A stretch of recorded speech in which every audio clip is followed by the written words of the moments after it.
Olá, eu sou Karina Rousseff e você está no canal Prosa e Vida. E neste vídeo vamos entender um pouquinho do falar de Deus. Como Deus já falou, como Ele ainda fala e como Ele pode falar a você no seu coração. Então depois da vinheta, fica aí, não vai embora.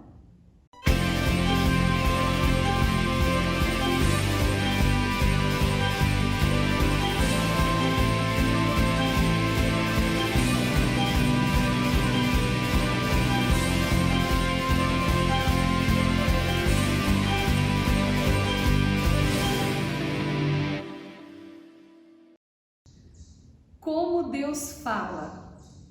Lendo toda a Bíblia, entendendo toda a Bíblia, vou passar de avião por ela, extraindo alguns pontos para trazer para nós hoje um entendimento de como é esse falar de Deus, como Deus falava e como Deus ainda fala.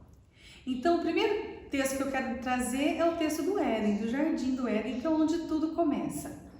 Deus estava de forma presencial, conversando com Adão e Eva na viração do dia, ali 5 da tarde, puxa das 5. Todos os dias, às 5 da tarde, Deus estava ali. E diante do pecado, Adão dá algumas pistas de como era este relacionamento com Deus. Porque ele fala assim: eu ouvi sua voz, eu ouvi os seus passos, tive medo e me escondi. Então era pessoa, era uma presença que estava ali com Adão e Eva na viração do dia. Eles poderiam falar como nós falamos, assim, um olhando para o outro. Passando a Bíblia um pouquinho para frente, chegamos em Abraão.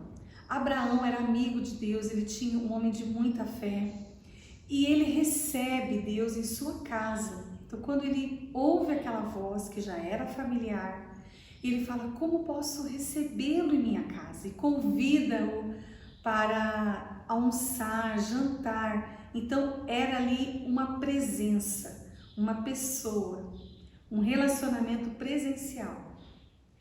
Passando um pouquinho mais para frente na Bíblia, na Palavra de Deus, vamos chegar em Moisés. Moisés está apacentando suas ovelhas e ele ouve uma luz vindo da caverna. Ele entra e tem uma sarça ardente. A sarça, ela é um arbusto, uma planta pequena, e ela estava com fogo, ela queimava, porém ela não se consumia. E saía uma voz desse arbusto, saía uma voz dessa chama que queimava, porém nada consumia. E aí fala para ele: Moisés, tira a sandália dos pés, que a terra que está é terra santa.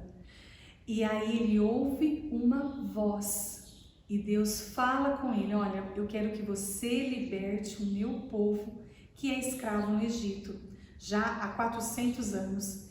Então é uma voz. Então nós temos uma presença no Éden, uma presença em Abraão e uma voz em Moisés. O texto continua, vamos um pouquinho mais adiante, no livro de Êxodo ainda, estamos no segundo livro da Bíblia, no livro de Êxodo ainda, Êxodo capítulo 20, Moisés ouve os 10 mandamentos, mas não foi só Moisés não. Todo o povo judeu que estava ali no pé do Monte Sinai ouve, ouve a voz de Deus através do Monte Sinai, e não mais uma sarça, mas uma montanha, que quando Moisés subia a montanha, essa montanha se tornava um vulcão ativo. Porém, quando Moisés descia a montanha, era um monte calmo e tranquilo. Então, do meio daquele vulcão ativo, em estrondos, em explosões e relâmpagos, ouviu-se os 10 mandamentos. Mas o povo teve medo. O povo teve muito medo dessa situação e falou assim: olha, Moisés, vamos combinar assim, você sobe lá nessa montanha, você conversa com Deus, Deus passa as informações para você e você nos passa as informações depois. Então, vamos abrir um parênteses aqui. O povo pediu para ter um intercessor entre Deus e o povo. E foi essa pessoa, Moisés. Foi colocado lá para ser um intercessor, tá? Vamos fechar esse parênteses, que eu quero usar esse parênteses lá no final do vídeo, ok? Então Moisés, a partir deste dia, Moisés sobe o Monte Sinai, fica 40 dias, às vezes menos, às vezes mais, e cada vez que ele subia e ficava um tempo lá com Deus, ele descia com os planos da nova religião judaica que estava se formando nesse período, com leis sanitárias, com tantos detalhes da organização desse acampamento, e o povo ficou ali acampado durante 40 anos. Passando de Moisés, vamos seguir na Bíblia mais um pouco à frente e temos Samuel. Samuel é um livro da Bíblia, se você procurar aí na sua Bíblia você vai encontrar. Nos primeiros capítulos já conta a história do menino Samuel. Samuel, ele é um menino provavelmente de 7, 8 anos, ele é deixado por sua mãe aos cuidados do sacerdote Eli. O sacerdote Eli está em Siloé, uma espécie de templo ali, um local onde as pessoas vão e prestavam o seu culto a Deus. A religião judaica está um pouco mais madura aqui no livro de Samuel. Então já tem os rituais estabelecidos e uma rotina para o povo cumprir. E aí as famílias iam até lá e a mãe de Samuel, Ana, deixa o seu filho lá com Eli para que Eli pudesse instruí-lo e educá-lo. E Samuel é um menino, ele está dormindo e ele ouve Samuel. Ele se levanta, vai até Eli e fala: o Senhor me chamou? E ele fala para ele: não, meu filho, eu não chamei, eu estou dormindo, não foi eu que chamei você não, volte a dormir. Ele volta a dormir e novamente ele ouve Samuel. Levanta: Eli, o Senhor me chamou? Não, eu não chamei, volte a dormir. Na terceira vez, Samuel, ele levanta, vai até Eli e ele percebe: opa, eu sei quem quer falar com você, Samuel. A próxima vez que você ouvir seu nome, você diga: fala, Senhor, pois teu servo está ouvindo. E Samuel ouviu Deus falar, ouviu em voz audível tudo que Deus tinha a dizer, que no caso aqui era contra o próprio Eli, que era bonachão, relapsos, filhos aprontando ali na cidade, no serviço religioso, e ele fazendo vista grossa. Então, no dia seguinte, quando Eli chega e fala: qual o recado que Deus deu para você? Todo esse recado era contra o próprio Eli. E não teve como Eli dizer que não foi Deus. Ele tinha certeza que Deus tinha dito aquelas palavras a Samuel. Samuel é uma pessoa, ele tem um papel muito importante ali no Velho Testamento, na palavra de Deus, porque ele é o último juiz e o primeiro profeta. A partir de Samuel, os profetas ouvem a voz de Deus. Jeremias, Ezequiel, Daniel ouvem a voz de Deus, escrevem seus relatos e eles entendem o coração de Deus. Eles conseguem extrair o coração de Deus e levar a todo o povo. Porém, Deus tinha, da presença física, ele fala na voz audível, ouviam. Eles ouviam Deus com os seus ouvidos.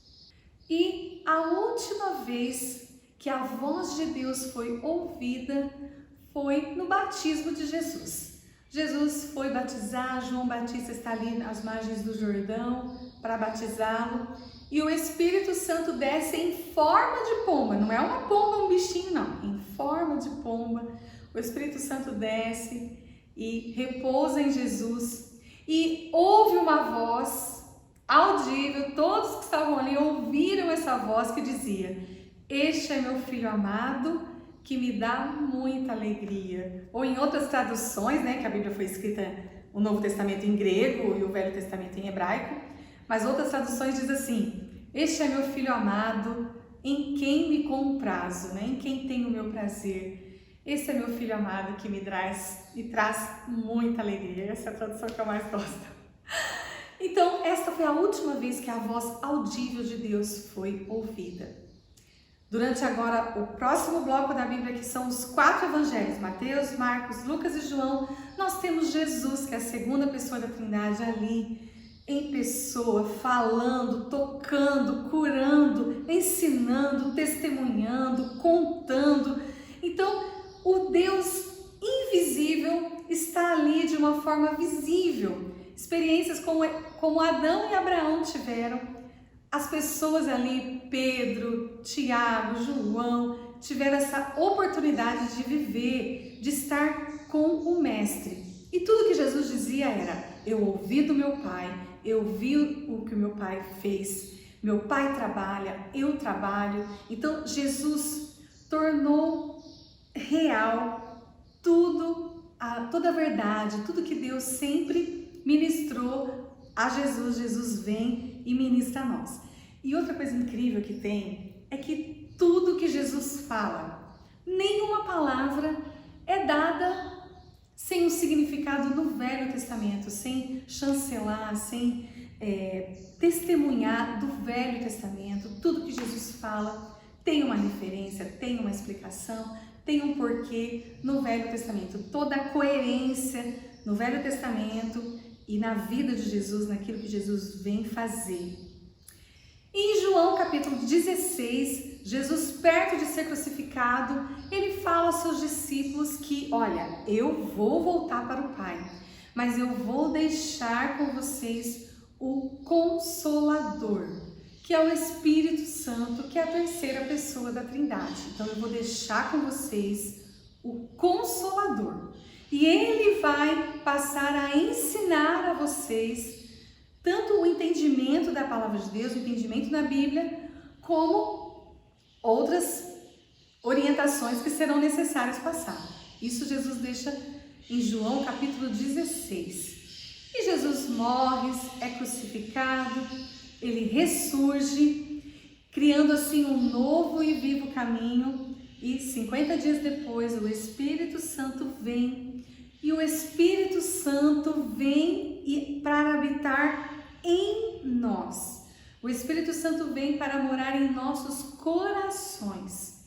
E a partir de então, de Atos capítulo 2, Deus fala através do Espírito Santo, porém ele não fala mais em voz audível.